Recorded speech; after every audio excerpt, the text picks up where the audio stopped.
네, 오늘 함께 하실 하나님 말씀은 출애굽기 34장 23절입니다.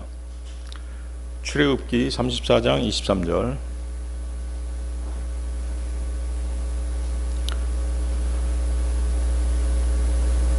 찾으셨으면 제가 받들어 읽겠습니다. 너희의 자식들 중 모든 남자들은 연중 3번씩 이스라엘의 하나님인 주 하나님 앞에 나타날지니라. 본문의 3번씩은 이스라엘의 새 명절을 말씀하시는 것입니다. 자, 여러분들 신명기 16장 16절도 보십시오. 그 새 명절이 무엇인지 정확하게 설명해 주시고 계시죠? 신명기 16장 16절.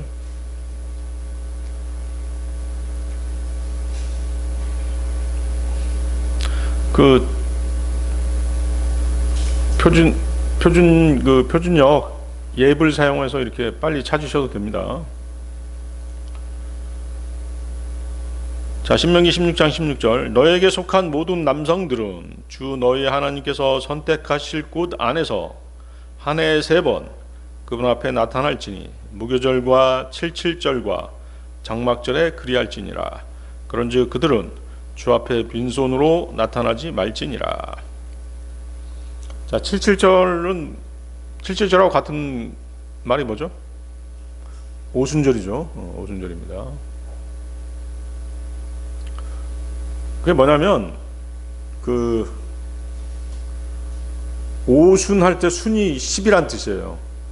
아시겠죠? 그러니까 무교절이 끝난 다음 날부터 50일 되는 날이 되는 것이죠. 아시겠어요? 그러면 이제 칠칠절은 뭐가 되는 거예요? 무교절 마지막 날부터 77은 49 하고 그 다음 날, 그래서 77절인 것이에요. 이해하시죠?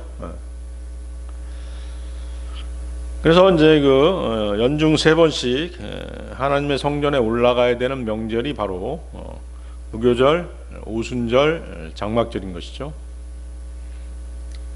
그래서 하나님 앞에 나타난다는 것은 성전에 가서 하나님께 경배드리는 것이죠. 영적으로는 성도들의 휴거를 나타내는 것이에요. 부활과 휴거입니다. 정확하게는 이제 부활과 휴거죠. 그래서 이 세 명절은 첫째 부활을 이루는 세 차례의 휴거를 나타내는 것이죠. 그래서 무교절은 구약 성도들의 휴거죠. 구약 성도들의 부활과 휴거. 오순절은 그리스도의 몸인 교회의 부활과 휴거죠. 그렇죠? 그 교회 성도들 중에 주님 오시기 전에 그 죽은 형제 자매들도 있잖아요. 그렇죠? 그 형제 자매들 부활과 휴거. 우리 살아있는 우리도 휴거. 우리는 휴거. 그냥 그렇죠? 그래서 오순절이 시작되는 그날에 그리스도의 몸인 교회가 떠나는 것입니다. 죽은 성도들은 부활하고 살아있는 성도들은 산채로 들림받는 것이죠. 장막절은 환난 후 부활과 휴거죠. 환난 후 부활과 휴거. 자, 그래서 이 휴거와 절기에 대해서는 설교를 한 번 한 적이 있었습니다. 그렇지만 말씀과 교리는 반복해서 되새김질해도 결코 지나치지가 않죠. 또 하나님께서는 뭐라고 말씀하셨어요? 되새김질하는 짐승, 굽이 갈라지고 되새김질하는 짐승을 정하다고 하셨죠. 깨끗하다고 하셨죠. 먹을 수 있다라고 하셨어요. 그래서 우리는 항상 되새김질해야 되는 것이에요. 되새김질한다는 것은 말씀을 묵상하는 것입니다. 반복해서 묵상하는 것이죠. 그래서 이제 예전에 했던 설교를 다시 한번 하는 경우는 한 단계 향상된 업그레이드된 버전으로 보시면 되겠습니다. 신명기 14장 6절인데요. 한번 그것도 찾아보세요. 신명기 14장 6절. 이제 신명기 16장 16절 찾았으니까 앞에 한 장 넘기면 되겠죠? 신명기 14장 6절. 그리고 짐승들 가운데 발굽이 나뉘어져서 갈라진 틈이 두 발톱들 속으로 갈라져 들어가고 되새김질을 하는 모든 짐승마다 너희가 먹을지니라.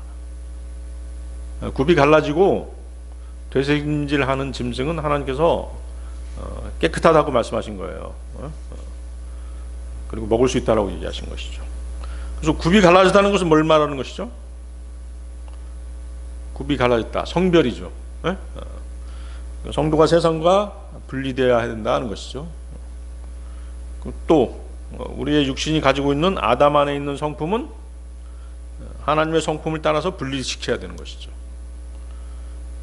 또 우리가 구원받을 때 성령님께서는 우리를 혼과 몸을 어떻게 하셨어요? 분리시켰죠? 그리스도의 할례로 분리시켰어요.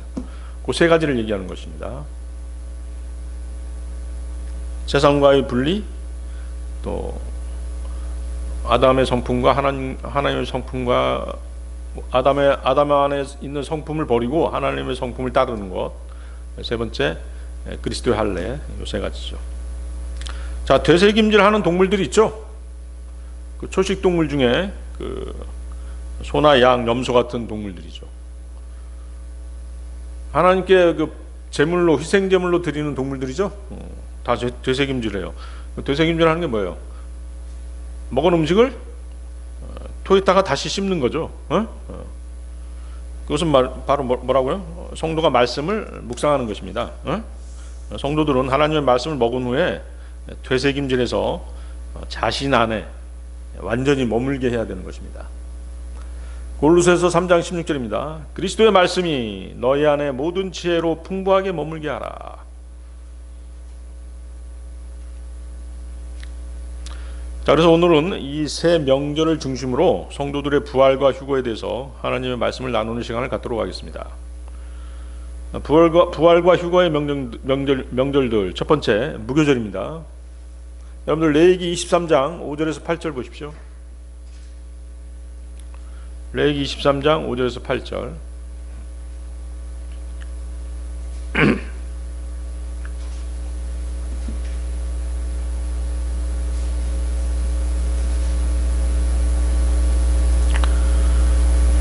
찾으셨나요? 레위기 23장 5절에서 8절. 첫째 달 14일 저녁은 주의 유월절이라. 다음으로 같은 달 15일은 주께 무교절이라. 너희는 반드시 7일 동안 누룩이 들어있지 않는 빵을 먹을지니라. 첫째 날에는 너희에게 거룩한 소집일이 있으리라. 너희는 그날에 육체 노동을 전혀 하지 말지니라. 그러나 너희는 7일 동안 불로써 드려지는 제물을 주께 바칠지니라. 일곱째 날도 거룩한 소집일이라. 너희는 그날에 육체 노동을 전혀 하지 말지니라. 자, 여러분들 이제 그 명절을 좀 기억하는 게 좋겠죠.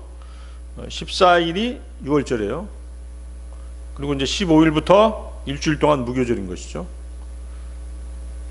근데 거기 보세요, 여러분들 그 7일 동안 이제 무교절을 지내는데 첫째 날 거룩한 소집일, 또 일곱째 날 거룩한 소집일이라고 돼 있죠.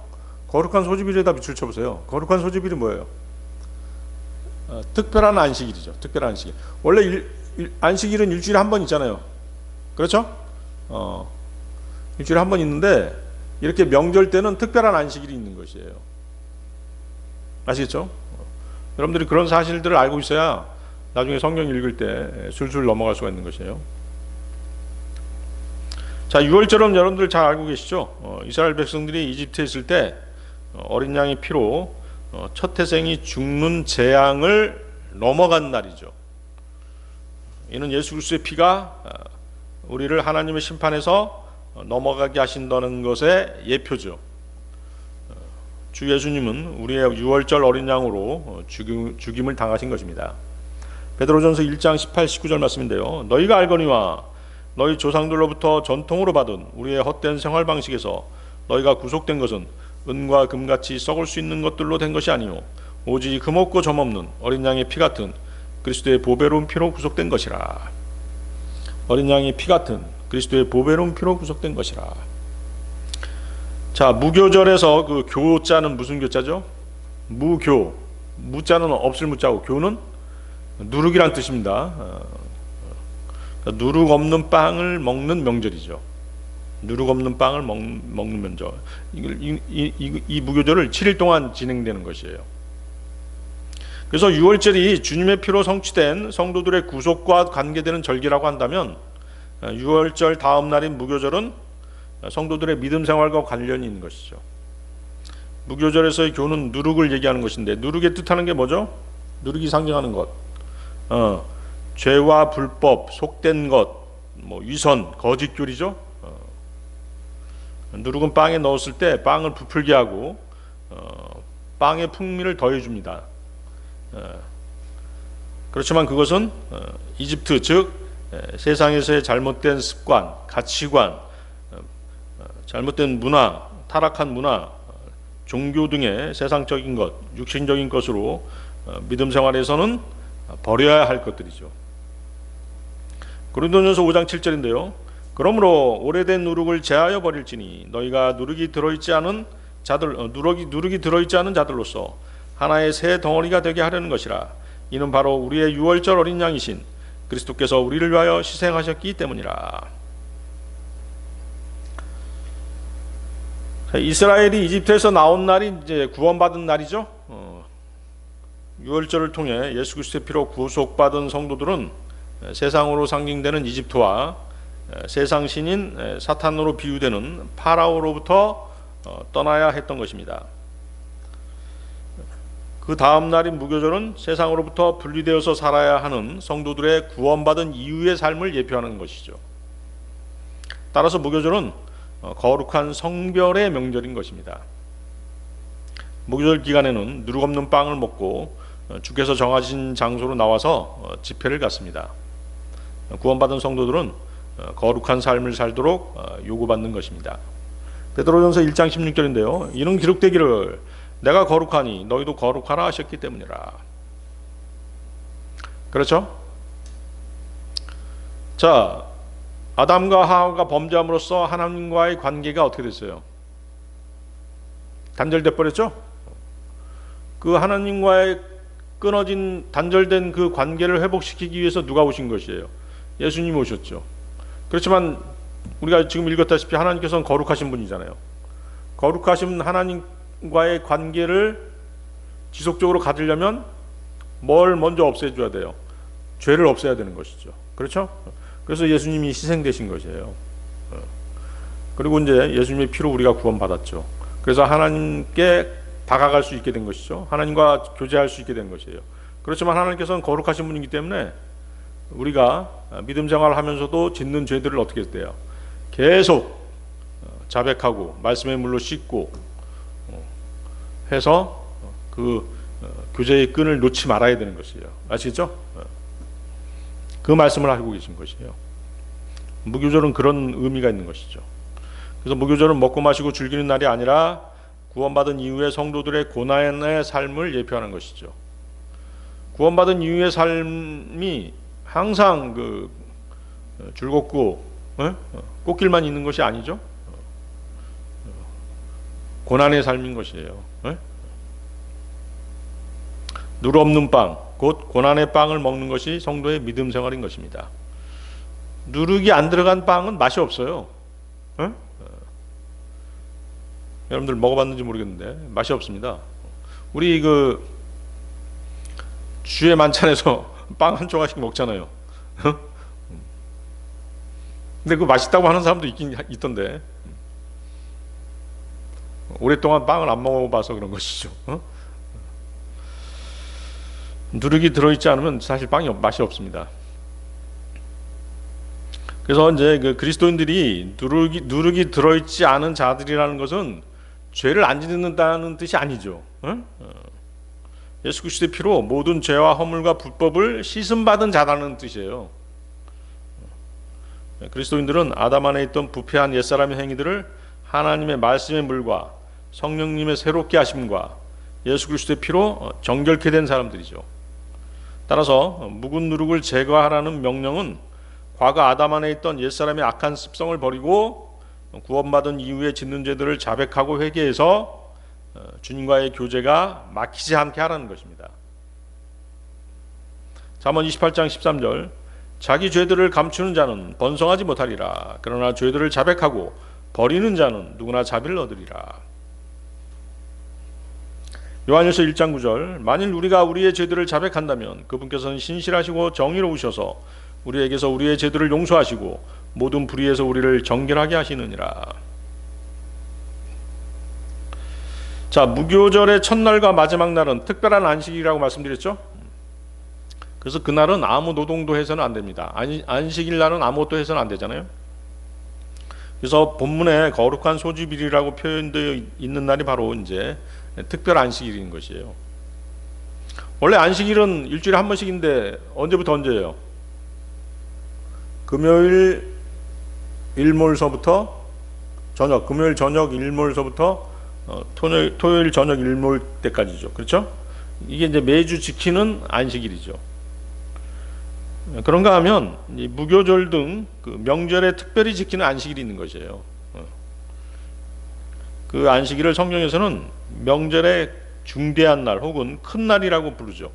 Great Day 또는 High Day 이렇게 불러요. 안식일은 쉬는 날입니다. 주님 안에서 모든 세상 것들을 내려놓고 쉬라는 뜻입니다.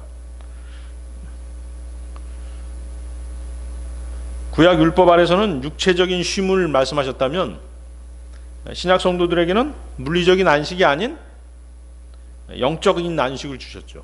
그렇죠? 영적인 안식을 말씀하시는 것이죠. 그래서 마태복음 11장 28절 30절인데요. 수고하고 무거운 짐 지워진 자들아 다 내게로 오라. 그리하면 내가 너희에게 쉼을 주리라. 나는 마음이 온유하고 겸허하니 나의 멍에를 너희 위에 메고 나에게서 배우라. 그리하면 너희는 너희 혼들의 쉼을 발견하리라. 이는 내 멍에는 쉽고 내 짐은 가볍기 때문이라. 주님을 통해서 이제 그 죄짐을 내려놓는 것이 첫 번째고, 두 번째는 이렇게 주님 안에서 안식하는 것입니다. 그러니까 믿음 생활을 어떻게 하라는 것이에요? 주님을 의지해서 하라는 것이죠. 그래서 구원받은 그리스도인들은 주 안에서 쉬는 자들입니다. 모든 일에서 주님을 신뢰함으로써 주님으로부터 공급받는 능력으로 사는 사람들인 것이죠. 과거에는 어땠어요? 나의 힘, 나의 능력, 나의 의로 살았죠. 그러나 그리스도인 된 지금의 나는 나의 수고와 염려를 그치고 주님을 의지함으로써 평안 가운데 안식하는 삶을 살아야 되는 것입니다. 시편 37편 7절인데요.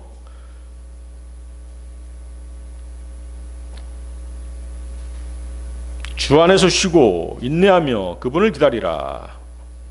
자기 길 가운데서 번영하는 자들로 인하여 사악한 계책들을 실현하는 사람으로 인하여 안달하지 말라. 자, 그 8절 다시 보십시오. 8절. 여러분들 8절 다시 보세요. 레위기 23장 8절.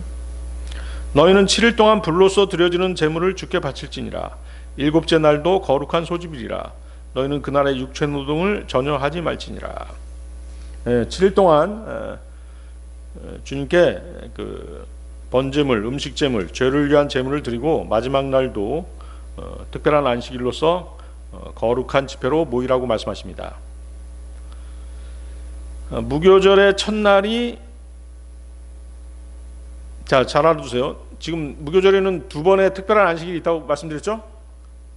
무교절의 첫날이 혼의 안식일이라면 마지막 날은 몸의 구속이 이루어지기 때문에 안식하라고 말씀하시는 것이에요.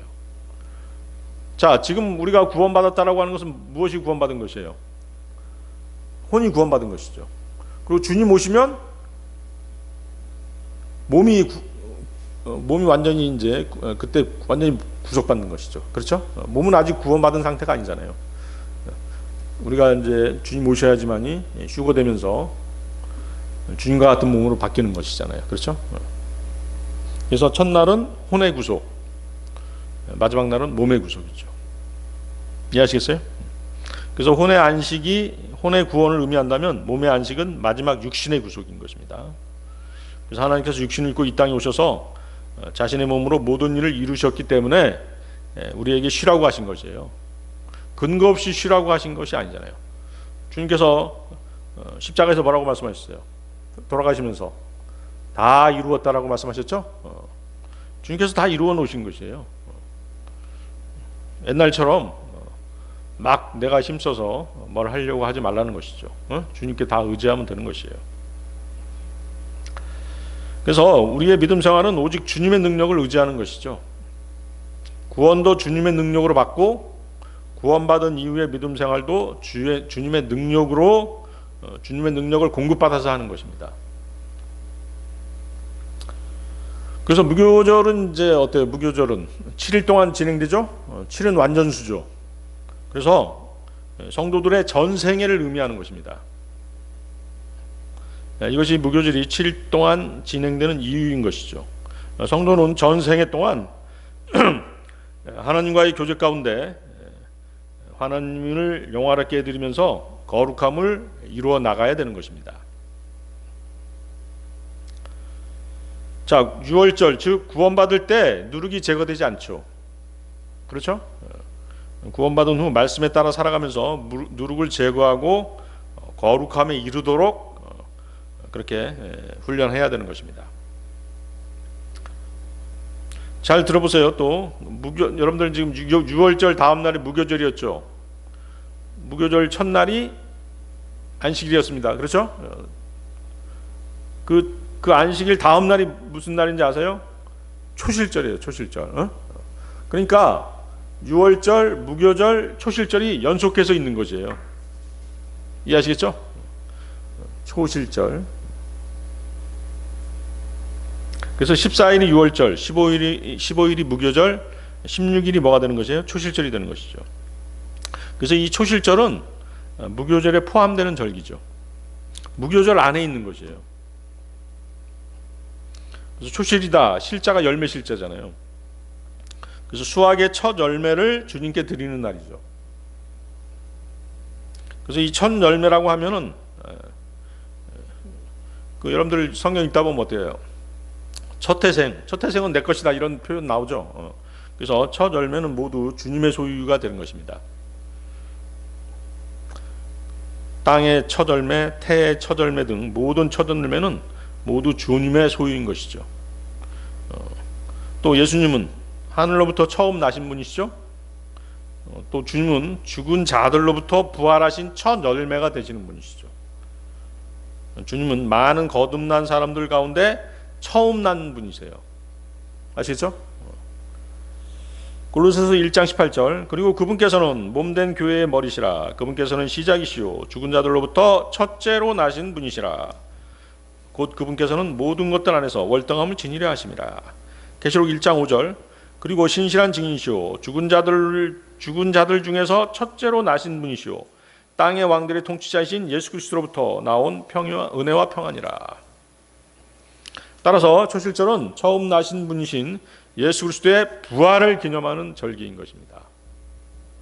자, 유월절은 그럼 이제 정리해 보겠습니다. 유월절은 구원이죠. 그렇죠? 어린 양이 피로 구원받는 날이죠. 무교절은 성별이죠. 그렇죠? 누룩 없는 삶을 살아야 되는 것이죠. 믿음 생활입니다. 세 번째는 초실절은 부활입니다. 부활. 아시겠죠? 그래서 예수 그리스도의 부활을 기념하는 절기가 바로 초실절인 것이죠. 무교절의 첫날, 즉 처음 안식일 다음 날이 바로 초실절이죠. 그렇죠? 정확하죠? 예수님은 언제 부활하셨어요? 안식일 후 첫날 부활하셨잖아요. 주의 첫날. 그래서 우리 주의 첫날 경배를 드리는 것이에요. 마태복음 28장 1절. 안식일의 끝에 그 주의 첫날을 향해 새벽이 밝아오기 시작했을 때 막달라 마리아인 마리아와 다른 마리아가 그 돌무덤을 보려고 왔더라. 주님께서 부활하신 그 날인 것이죠. 마태복음 28장 5, 6절을 계속 보면 그러자 그 천사가 여자들에게 대답하여 이같이 말하였더라. 너희는 두려워하지 말라. 이는 너희가 십자가에 못 박히셨던 예수님을 찾는 것을 내가 알기 때문이라. 그분께서는 여기 계시지 아니하시니라. 이는 그분께서 자신이 말씀하신 대로 살아나셨기 때문이라. 와서 주께서 누우셨던 곳을 보라.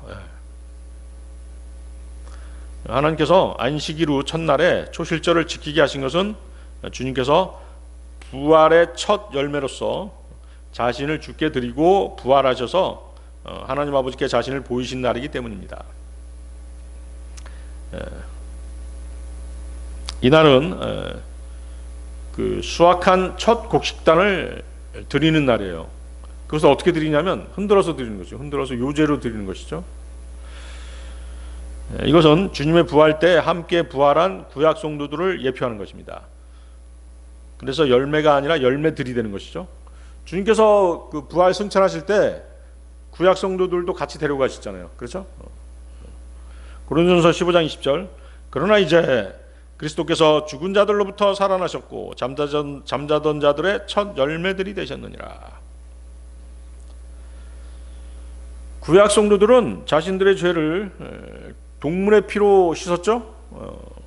그래서 그 죄들이 완전히 제거되지 않았어요. 하나님께서는 완전한 제물이신 주님 오시기까지 그들의 죄를 어떻게 하신 것이에요? 가려주신 거죠. 덮어주신 것뿐이에요.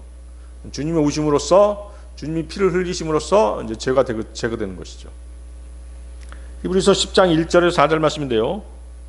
이는 율법이 다가올 좋은 것들의 그림자를 가지고 있으나 그것들의 정확한 형상은 아니기에 그들이 해마다 지속적으로 바친 그 희생 제물들로는 그곳으로 나아오는 자들을 결코 완전하게 할 수 없기 때문이라. 그렇죠? 완전하게 할 수 없다고 말씀하시죠. 그렇게 되었다면 그들이 제물을 바치는 것을 그치지 않았겠느냐? 이는 한 번에 깨끗하게 된 경배자들이 더 이상 죄들에 대한 양심의 가책이 없어야 했기 때문이라. 그러나 그 희생 제물들에는 매년 다시 죄들을 기억나게 함이 있느니라. 이는 스소들의 피와 염소들의 피가 죄들을 제거하는 것이 불가능하기 때문이라. 그렇죠. 동물들의 피로는 죄를 제거하는 것이 아니라 어떻게 하는 것이에요? 덮어주는 것이에요. 그래서 구약 성도들은 죄를 제거하지 못했어요. 죄를 덮어두기만 한 것이죠. 그러다가 예수님께서 오셔서 그 피로 제거하신 것이죠. 출애굽기 34장 7절인데요. 나는 수천에게 자비를 간직하여 죄악과 불법과 죄를 용서하되 어떤 방식으로도 유죄인 자들의 죄를 없애버리지는 아니하나니. 그렇죠? 죄를 없애버리지는 않으셨다고 말씀하시죠. 아버지들의 죄악을 벌하여 자녀들의 위와 자녀들의 자녀들 위에 영향을 끼치게 하고 3대와 4대까지 이르게 하느니라. 그래서 구약 성도들의 죄는 덮어져 있을 뿐이다. 동물의 피로 덮어져 있었을 뿐이라는 것이죠. 자, 이렇듯 불완전한 동물들의 피로는 죄를 가릴 수 있었을 뿐 제거되지 못했기에 구약 성도들은 죽은 후에 하나님의 계신 거룩한 셋째 하늘로 올라가지 못했죠. 어디에 있었죠? 그러면 죽은 다음에 구약 성도들은 어디로 갔어요? 낙원, 지하 낙원으로 갔죠. 아브라함의 품이라고 하는 지하 낙원에 가게 된 것이에요. 거기에 머물다가 이제 주님이 오셔서 부활 승천할 때 데리고 올라가신 것이죠. 이해하시겠죠? 완전히 제거돼야지만이 거룩한 하나님 앞으로 갈 수가 있는 것이에요. 그래서 우리가 계속 죄를 자백하고 거룩한 삶을 살아야지만이 하나님의 은혜의 보좌에 나아갈 수 있는 것이죠. 담대해질 수 있는 것이죠. 히브리서 9장 12절입니다. 염소들이나 송아지들의 피로도 아니요 오직 그분 자신의 피로 그분께서 한번 거룩한 처소 안으로 들어가시어 우리를 위하여 영존하는 구속을 얻어내셨느니라. 예수님이 죽으시고 부활하셨을 때 땅의 무덤들이 열리고 구약 성도들도 같이 부활했죠. 마태복음 27장 52절 53절인데요. 그러고 나서 무덤들이 열렸으며 잠들었던 많은 성도들의 몸이 일어났으니 그분의 부활 후에 무덤들에서 나왔고 거룩한 도성으로 들어가서 많은 이들에게 나타났더라. 주님은 주님의 피로 완전한 속죄를 이룬 구약 성도들을 데리고 셋째 하늘로 올라가셨던 것입니다. 따라서 무교절은 구약 성도들의 휴거에 해당되는 명절이라고 할 수 있는 것입니다. 에베소서 4장 8절 이런 이유로 그분께서 이같이 말씀하시느니라. 그분께서 높은 곳으로 올라가셨을 때 그분께서 포도들을 사로잡아 인도하셨으며 사람들에게는 선물들을 주시도다. 자, 그래서 유월절, 무교절, 초실절은 연속적으로 함께 진행되는 명절이죠. 따라서 이 세 명절을 하나로 묶어서 유월절이라고 이렇게 얘기하기도 합니다. 아시겠죠? 그래서 이제 그 초실절이 그 부활을 상징하기 때문에 초실절에 구약 성도들이 휴거된 거 아니냐 이렇게 얘기할 수도 있는데 초실절이 지금 어디에 포함돼요? 무교절에 포함되니까 하나님께서 3번 올라오라고 하신 그 첫 번째 명절 무교절이 첫 번째 휴거에 해당된다라고 말할 수 있는 것입니다. 자, 부활과 휴거의 명절들 두 번째 오순절입니다. 77절. 레위기 23장 15절에서 21절 보십시오. 레위기 23장 15절에서 21절.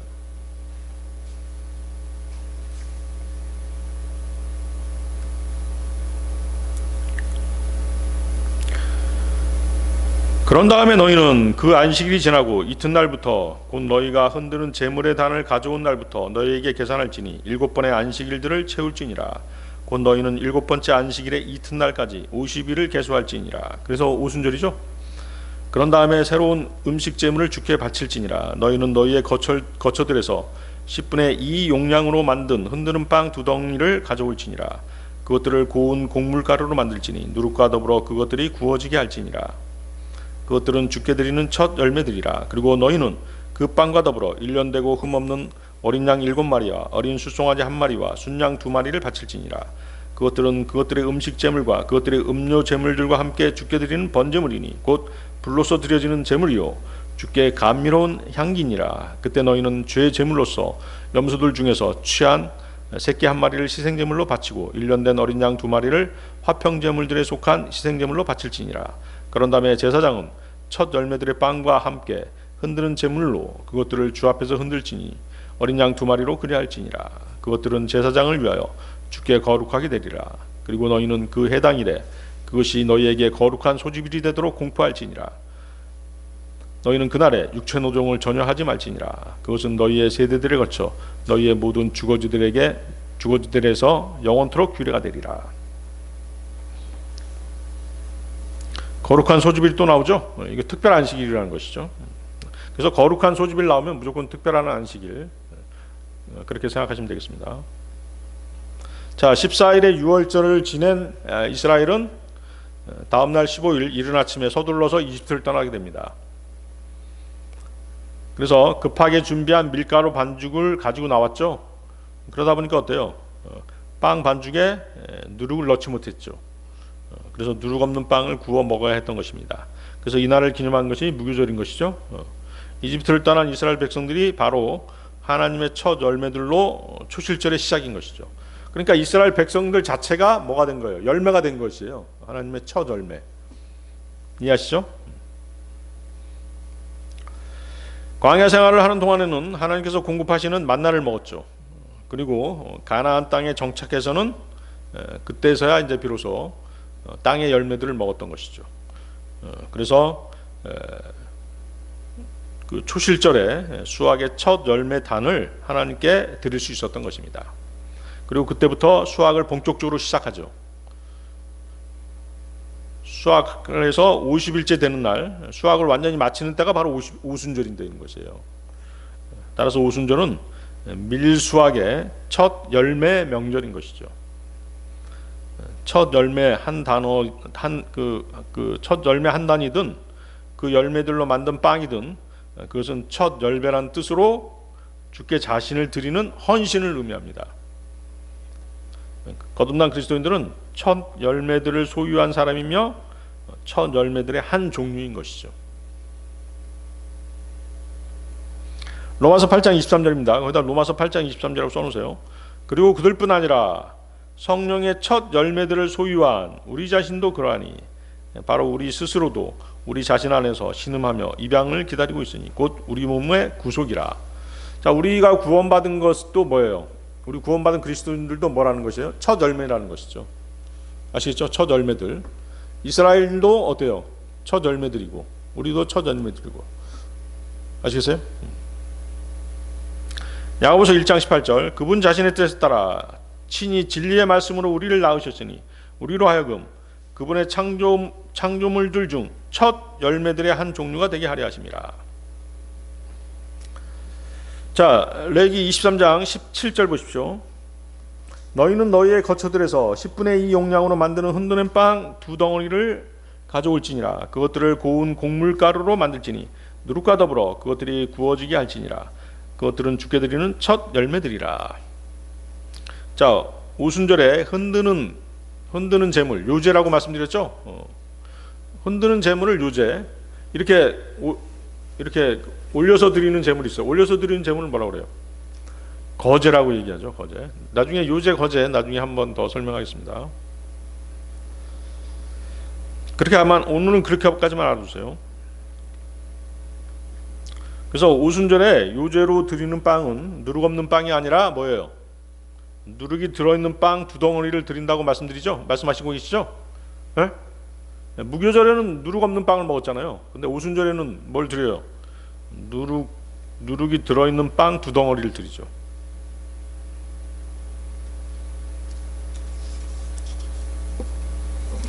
자, 오순절에 드리는 빵 2덩어리는 누룩을 넣어서 만든 빵이에요. 자, 그러면 누룩이 상징하는 것이 죄인데 왜 누룩을 넣으라고 하셨을까요? 네. 하나님께 드려지는 사람들은 누구나 죄인이기 때문이죠. 네. 우리는 구원을 받아서 영원한 형벌은 면했지만 육신 안에 사는 동안에는 여전히 죄 가운데 살고 있죠. 근데 왜 2덩어리죠? 하나는 이방인, 하나는 유대인을 상징하는 것이죠. 그래서 유대인이든 이방이든 모두 하나님 앞에 죄인이란 뜻이죠. 로마서 3장 9절입니다. 그렇다면 무엇이냐? 우리가 그들보다 더 나으냐? 절대로 아니니라.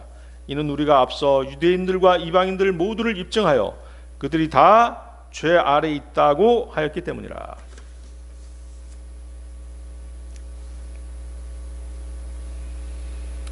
자, 예수님께서는 그분을 뭐라고 하셨죠? 그분을 스스로 살아있는 빵, 생명의 빵, 하늘에서 내려온 빵, 하나님의 빵이라고 말씀하셨죠?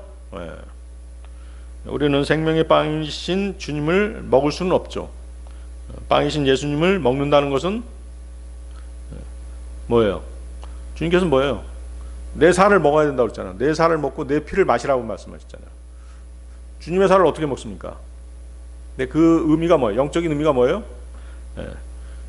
예수님을 먹는다는 것은, 빵이신 예수님을 먹는다는 것은 주님의 죽으심에 참여하는 것이라고 말씀드렸죠. 참여한다는 건 뭐예요? 주님을 믿는다는 것이죠. 아시겠어요? 주님을 믿는 것이 먹는 것이에요. 요한복음 6장 49절에서 51절입니다. 너희 조상들은 광야 가운데서 만나를 먹었고 또 죽었느니라. 이것은 하늘로부터 내려온 빵이니 사람이 그것을 먹고 죽지 않게 하려 함이라. 나는 하늘로부터 내려온 살아있는 빵이라. 누구든지 이 빵을 먹는다면 그는 영원토록 살리라. 그리고 내가 줄 빵은 나의 살이요 나는 세상의 생명을 위하여 그것을 주겠노라. 이스라엘의 조상들이 광야에서 먹은 만나는 영원한 생명을 주는 빵이 아니었습니다. 만나는 장차 오실 생명의 빵이신 예수님을 예표하는 것이죠. 사람들은 생명의 빵이신 주님을 먹어야만 합니다. 즉 믿어야만 하는 것이죠. 거듭난 그리스도인은 생명의 빵이신 주님의 일부가 된 사람들이죠. 생명의 빵이신 주님을 먹고, 즉 주님을 믿어서 주님과 어떻게 된 것이에요? 주님과 한 몸이 됐죠. 무슨 말인지 알겠어요? 그래서 세상으로부터 불러냄을 받은 그리스도인들, 즉 교회는 한 빵이며 한 몸인 것이에요. 이해하시겠어요? 빵이신, 생명의 빵이신 주님을 먹고 그 빵에 동참하게 돼서 한 빵이 된 것이에요. 좀 특이하죠, 그죠? 고린도전서 10장 17절입니다. 이는 우리가 많으나 하나의 빵이며 하나의 몸이기 때문이라. 이는 우리 모두가 그 하나의 빵의 동참자들이 되기 때문이라. 그렇죠. 생명의 빵에 동참하면 우리도 빵덩어리가 되는 것이에요. 빵덩어리의 일부가 되는 것이죠.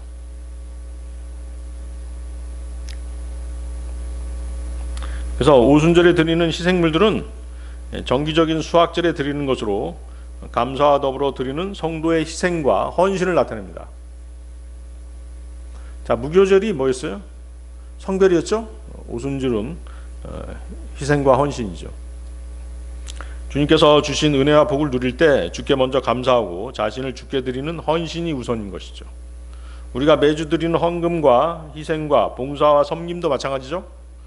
자신을 먼저 드리고 그 다음에 예물을 드리는 것이 순서인 것입니다. 로마서 12장 1절입니다. 그러므로 형제들아 내가 하나님의 자비들로 인하여 너희에게 간청하노니 너희는 너희의 몸을 거룩하고 하나님께 기꺼이 받으실 만한 살아있는 희생제물로 드리라. 이것이 너희의 합당한 섬김이라. 헌신하라는 것이죠. 내 몸을 주님의 의의 도구로 써주십시오. 이렇게 여러분들은 그렇게 기도해야 되는 것이에요.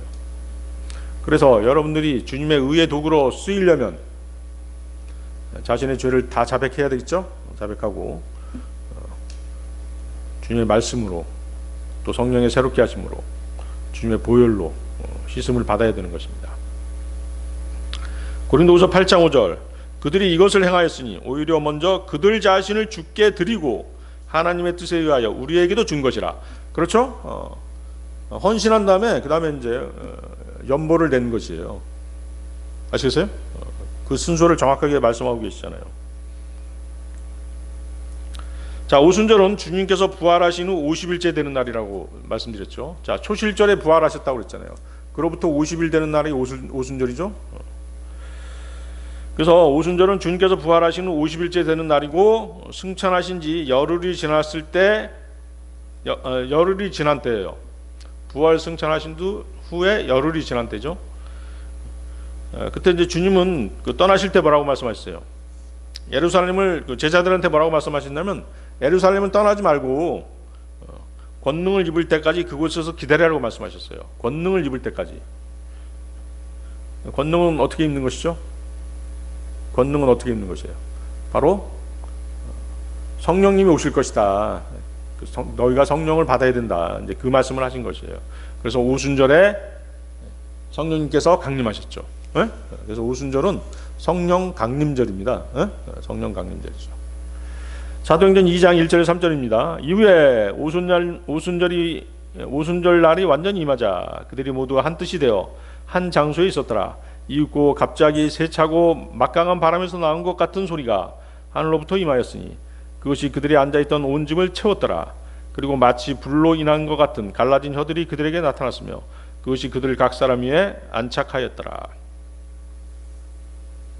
오순절에 성령님께서 공개적으로 제자들에게 임하셨고 제자들은 성령 침례를 받은 것입니다. 그럼으로써 성령 충만했고 성령님의 선물들을 받았죠. 그리고 이날 그리스도의 몸인 교회가 형성되었던 것입니다. 대부분의 그 세상 교회 사람들이 잘못 알고 있는 것이 있는데 그것은 오순절 다음에 오는 절기인 나팔절이죠. 오순절 다음에 나팔절이거든요. 나팔절에 신약 성도들 즉 교회가 휴거된다라고 믿고 있다는 것이에요. 그것은 이제 휴거 구절로 인용되는 고린도전서 15장 보면은 나팔 소리라고 하는 단어가 나오거든요. 여러분들 보세요 한번. 고린도전서 15장 51절 53절 한번 보세요. 그 나팔 소리 때문에 나팔절에 휴거된다 이렇게 얘기하죠. 근데 잘못 알고 있는 것이죠. 휴거는 언제 되는? 우리 교회는 언제 휴거되는 것이에요? 오순절에 되는 것입니다. 교회의 휴거는 오순절이에요. 자, 일단 거기 보세요. 고린도전서 15장 51절 53절. 보라, 내가 너희에게 한 신비를 제시하노라. 우리가 모두 잠잘 것은 아니요 오히려 우리가 모두 변화되리니 순간적으로 눈 깜짝할 때 마지막 나팔 소리에 그러하리라. 거기 나팔 소리 있죠? 나팔 소리는 영어로 뭐죠? 트럼프죠. 트럼프. 이는 그 나팔이 소리를 낼 것이요. 나팔은 또 뭐예요? 나팔 소리는 트럼프고 나팔은 뭐죠? 트럼펫. 그 단어를 정확하게 구별할 줄 알아야 됩니다. 트럼펫이죠. 나팔은 트럼펫. 이는 그 나팔이 소리를 낼 것이요 죽은 자들이 썩을 수 없는 몸으로 일으켜질 것이며 우리가 변화될 것이기 때문이라. 이는 이 썩을 수 있는 몸이 반드시 썩지 아니함을 입을 것이요 이 죽을 수밖에 없는 몸이 반드시 불멸을 입을 것이기 때문이라. 그래서 이 나팔 소리, 나팔 이런 단어들이 나오니까 나팔절에 우리 휴거되는가 보다 이렇게 해석하는 사람들이 있거든요. 그건 잘못된 해석입니다. 나팔 소리는 트럼프, 나팔이라고 하는 악기는 트럼펫이에요. 성경에서 하나님의 음성을 나타내는 단어가 바로 이 트럼프죠. 나팔 소리, 하나님의 음성은 나팔 소리, 천둥 소리, 많은 물소리 이렇게 표현되죠. 근데 이제 어이없는 사실이 있죠. 여러분들 그 유튜브다 보면 이런 얘기 나오던데, 미국 대통령의 트럼프가 당선되면 곧 휴거가 있다, 뭐 이런 소문 퍼뜨리는 사람도 있잖아요. 들어보셨어요? 그것은 그 호사가들의 과대망상이자 헛소리인 것입니다. 절대 그런 말에 귀를 내주면 안 돼요. 트럼프가 당선된다고 해서 나팔 소리가 울리고 휴거되고 그런 거 아니잖아요. 데살로니가 전서 4장 16, 17절입니다. 이는 주께서 환호와 천사장의 음성과 하나님의 나팔 소리와 함께 하늘로부터 친히 내려오실 것이기 때문이라. 그리하면 그리스도 안에서 죽은 자들이 먼저 살아나리라. 그 다음에 살아서 남아있는 우리도 구름들 속으로 그들과 함께 붙들려 올라가 공중에서 주를 만나리라. 그래야 우리가 언제나 주와 함께 있으리라.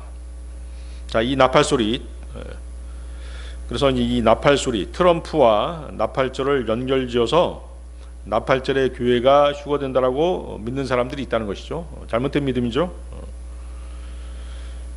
또 결정적인 오류는 뭐냐면, 이 나팔 소리를 계시록의 천사가 부는 나팔로 해석해서, 나팔 소리, 트럼펫으로 해석해서 교회가 환란을 통과해야 된다라고 주장하는 사람도 있다는 것이에요. 계시록 11장 15절이죠. 그리고 일곱째 천사가 나팔을 울렸더니 하늘에서 커다란 음성들이 있어 말하기를, 이 세상의 왕국들이 우리 주의 왕국들과 그분의 그리스도의 왕국들이 되는도다. 그리하여 그분께서 영원 무궁토록 통치하시리라 하였더라. 나팔, 트럼펫과 나팔 소리, 트럼프는 전혀 같지 않죠. 교회 휴거는 나팔 소리, 트럼프와 관련이 있어요. 트럼프와 관련이 있지만 나팔절은 아니고 오순절이죠. 그러면 계시록의 나팔, 트럼펫은 대환란의 재앙과 관련이 있는 것이죠. 나팔 재앙하고 관련이 있는 것이에요. 자, 그러면 왜 오순절이 교회 휴거하고 관계가 있을까요?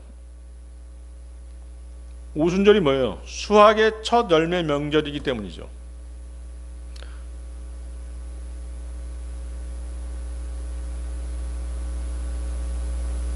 자, 초실절에 첫 열매를 거둔 다음에 며칠 동안, 50일 동안 수확을 하는 것이잖아요. 그래서 수확의 첫 열매를 드리는 거잖아요. 아시겠어요? 그래서 오순절이 수확의 첫 열매 명절이기 때문에 오순절에 휴거가 되는 것이에요.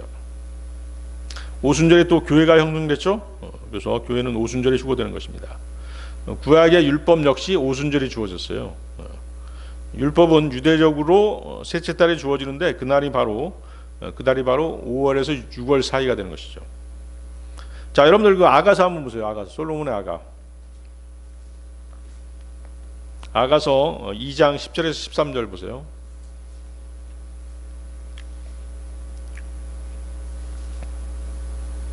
찾으셨나요? 아가서 2장 10절에서 13절. 나의 사랑을 받는 이께서 이야기하시며 나에게 이같이 말씀하셨느니라. 나의 사랑, 나의 어여쁜 자야, 일어나 떠나자. 이는 보라, 겨울이 지나고 비도 그쳐 사라지기 때문이라. 지상에는 꽃들이 나타나고 새들이 노래하는 때가 오나니 산비둘기의 음성이 우리의 지역에서 들려오는도다. 무화과나무는 그녀의 푸른 무화과들을 내고 연한 포도가 열린 포도나무들은 좋은 향을 발산하는도다. 일어나라, 나의 사랑, 나의 어여쁜 자야, 일어나 떠나자. 자, 이것이 바로 뭐예요? 자, 이 구절은 이제 그 단순히 남녀 사이의 사랑 이야기가 아니라 신랑 되시는 주 예수님과 신부되는 교회와의 사랑을 노래한 그런 책이 바로 이제 아가서예요. 신랑 되시는 주님께서 신부에게 뭐라고 말씀하세요? 떠나자라고 말씀하시죠? 자, 그 시기를 알 수 있는 구절이 12절하고 13절이죠. 지상에는 꽃들이 나타나고 새들이 노래하는 때가 오나니 산비둘기의 음성이 우리의 지역에서 들려오는도다. 무화과나무는 그녀의 푸른 무화과들을 내고 연한 포도가 열린 포도나무들은 좋은 향을 발산하는도다. 자, 이 계절이 바로 뭐예요? 오순절이죠. 유월절이 3월 14일, 무교절이 3월 15일이고 초실절이 3월 16일이죠. 오순절은 무교절부터 50일 뒤, 50일 뒤 계산해 보면 언제 있어요? 태양력으로, 우리가 쓰는 달력으로 5월 말에서 6월 초죠. 그렇겠죠? 5월 말에서 6월 초가 돼야지. 거기 보세요. 푸른 무화과들을 내고 연한 포도가 열린 포도나무들은 좋은 향을 발하는도다. 에? 나팔절은 언제예요? 9월에서 10월이죠. 9월에서 10월은 무화과나무 열매가 열리고 포도가 있는 계절하고는 너무 동떨어져 있죠. 그렇죠? 또 무화과나무와 포도나무는 이스라엘을 상징하는 나무죠. 이스라엘이 국가로서 회복되게 되면 이제 뭐예요? 휴거가 임박한 세대가 전개되는 것이에요. 자, 부활과 휴거의 명령들 세 번째 장막절입니다. 자, 여러분들 레위기 23장 33절에서 43절 보세요. 레위기 23장 33절에서 43절.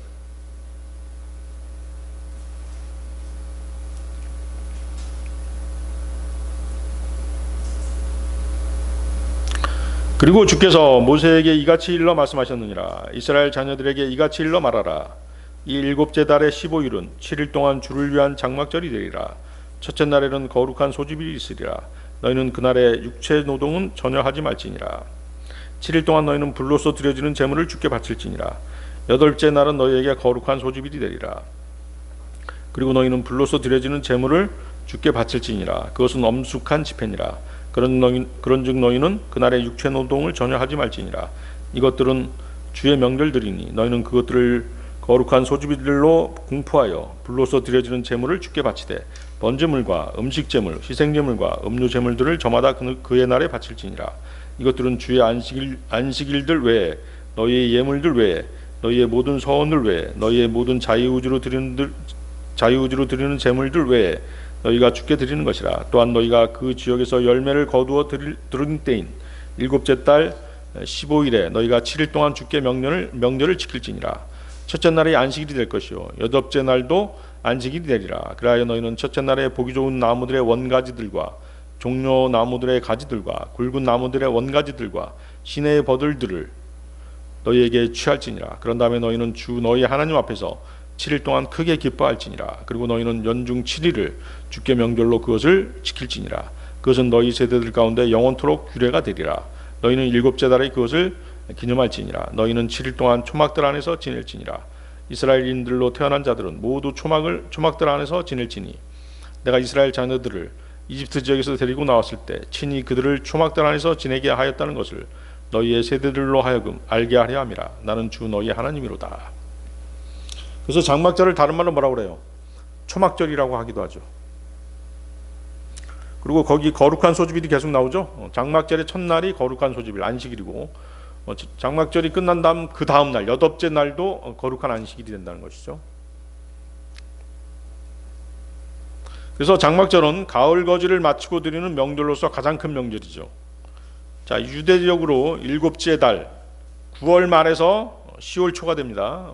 우리 달력으로는 9월 말에서 10월 초에 있는 명절이에요.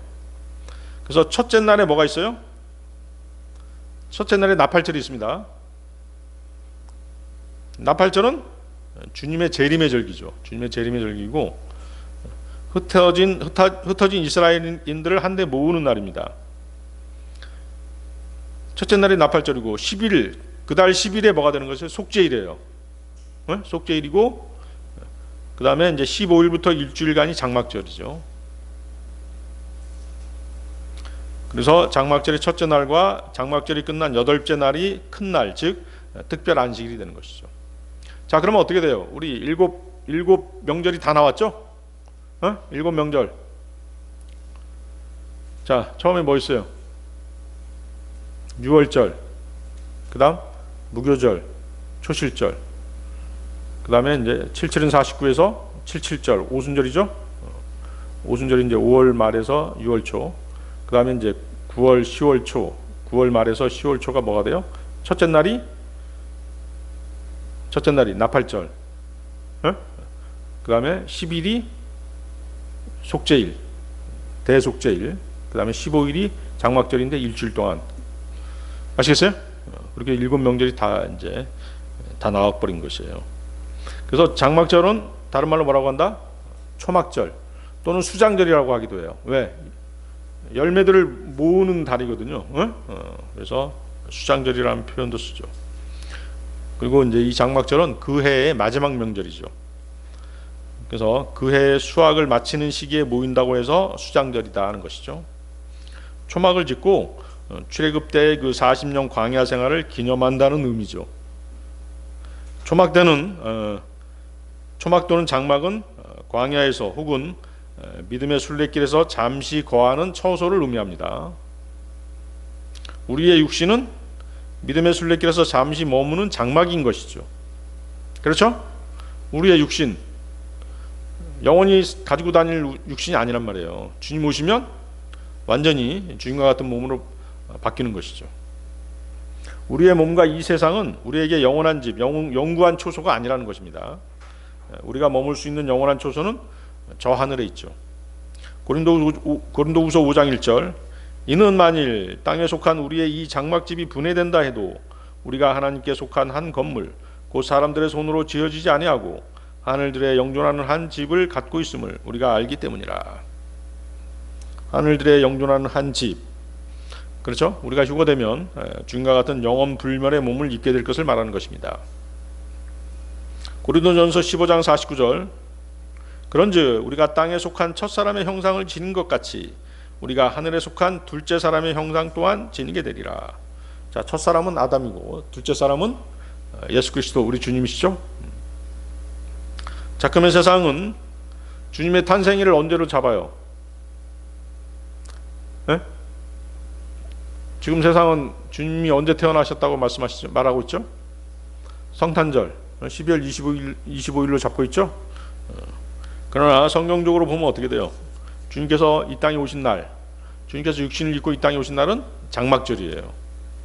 아시겠어요? 누가복음 2장 8절에서 11절인데요.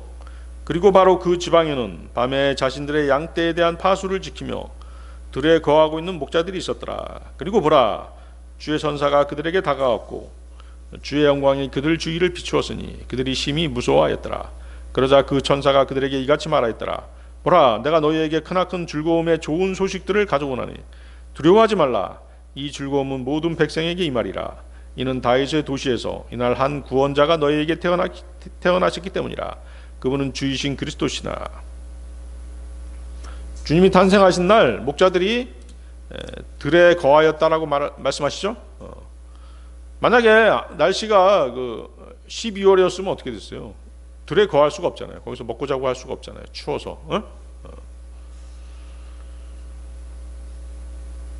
자, 요한복음 1장 14절인데요. 그런즉 그 말씀이 육신이 되어 우리 가운데 지내셨으니 우리가 그분의 영광을 보았는데 아버지의 독생자로서의 영광이라 은혜와 진리가 충만하였더라. 여기서 지내셨다, dwelt, 지내셨다는 것은 장막 안에 거하셨다 이런 뜻이죠.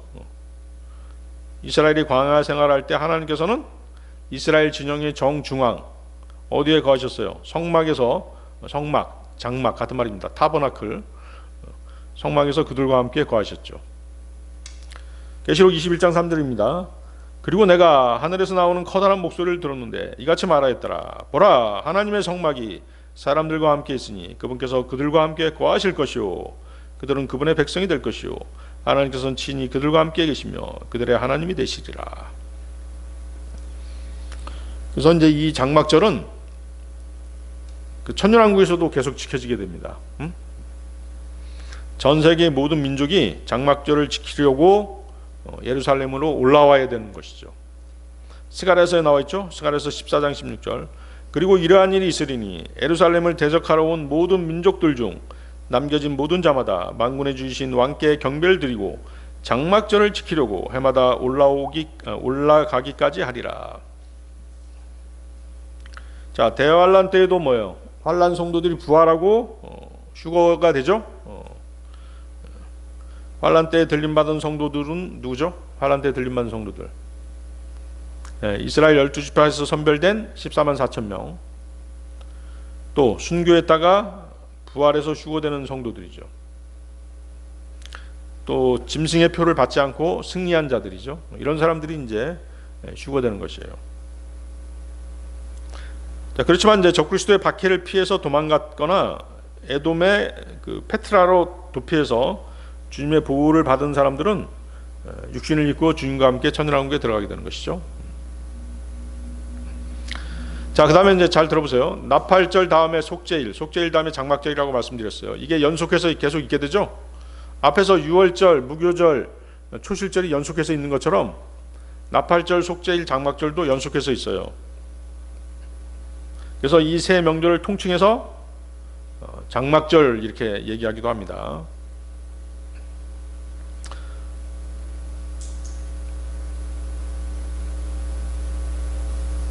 그래서 이제 그 환난 성도들이 부활하고 휴거되는 시기는 주님의 재림이 있기 전이 될 것이에요. 네?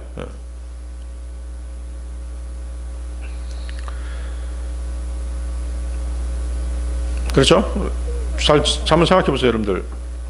열매를 거둔 다음에, 그렇죠? 열매를 거둬야 될 거 아니에요. 열매를 거둔 다음에 이제 장막절을 치르는 거니까 열매를 거둘 때 그때가 바로 이제 휴거 시기가 되는 것이죠. 자, 정리해 보면 예수님께서는 장막절에 태어나셨습니다. 그렇죠? 그 다음에 6월절. 자, 이제 다시 한번 로테이션에서 한번 절기를 얘기해 볼게요. 예수님 탄생을 중심으로 얘기해 보겠습니다. 자, 예수님께서는 장막절에 태어나셨어요. 그리고 6월절 어린 양으로 돌아가셨죠. 그리고 무교절인 초실절에 부활하셨죠. 그리고 이제 부활하셔가지고 구약 성도들을 데리고 올라가셨죠. 또 오순절에는 성령님을 보내셔서 첫 열매들인 교회를 수확하셨죠. 또 대환란 때 주님의 재림 전에 환난 성도들의 휴거가 있죠. 휴거가 있습니다. 또 나팔절에 재림하셔서 아마겟돈 전쟁을 치르시고 흩어진 이스라엘 백성들을 모으시고 속죄일에 이스라엘의 민족적 회개와 정결케 하는 일들을 행하시고 장막절인 천년왕국에서 그들과 함께 거하시는 것입니다. 자, 오늘 설교의 결론입니다. 여러분들 누가복음 보세요. 누가복음 20장 35, 36절 보세요.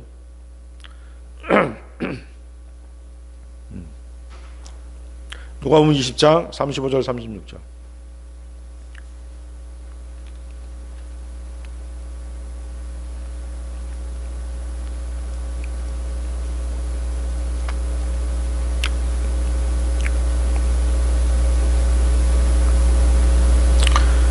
자, 저 세상과 죽은 자들로부터의 부활을 획득할 자격이 있는 것으로 간주될 자들은 장가가지도 시집가지도 아니하느니라. 또한 그들은 더 이상 죽을 수도 없으니 그들이 천사들과 동등하며 부활의 자식들이자 하나님의 자식들이기 때문이라. 자, 본문이 말씀하시는 건 뭐예요?